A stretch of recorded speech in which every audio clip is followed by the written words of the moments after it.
Ladies and gentlemen, the empty chair on my program represents the TDP, which has announced officially that it is banning the Republic Media Network. Republic టీవీని Telugu Desam party ban చేసిందన్న వార్త చూడగానే నిజంగా నవ్వొచ్చింది.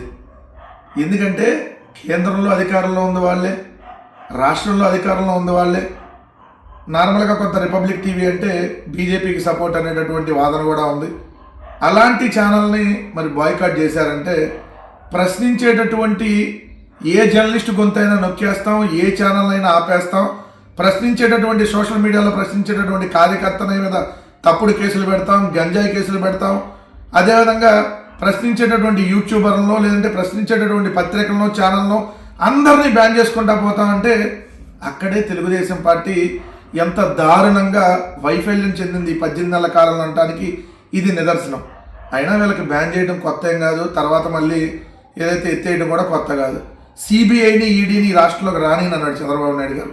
CBI ఈడీని తర్వాత రానిచ్చాడు. నరేంద్ర మోడీని ban చేస్తున్నా అని చెప్పి నల్లబేలును వదిలాడు. ఇప్పుడు నరేంద్ర మోడీ అంత దేవుడు అసలు ఈ ప్రపంచంలో లేడని చెప్పి ఈరోజు పొగుడుతున్నటువంటి పరిస్థితి.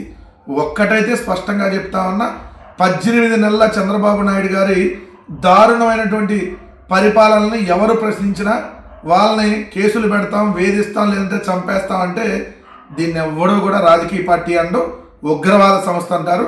ఈరోజు తెలుగుదేశం పార్టీని నిజంగా రిపబ్లిక్ టీవీ వాళ్ళు బ్యాన్ చేయాలి.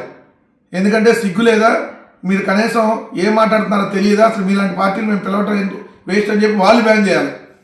కానీ వీళ్ళ ముందే వాళ్ళు బ్యాన్ చేసేసుకున్నారు.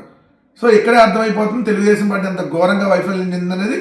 రానున్న రోజుల్లో మీరు టీవీ ఛానల్లో లేదంటే ఇంకో పత్రికల్లో మీరు బాయ్కాట్ చేయడం కాదు, ఆంధ్రప్రదేశ్ రాష్ట్ర ప్రజలు శాశ్వతంగా మిమ్మల్ని బాయ్కాట్ చేసి బావిలో బొంద పెడతారన్నటువంటి విషయం గుర్తుపెట్టుకోమని చెప్తా ఉన్నా.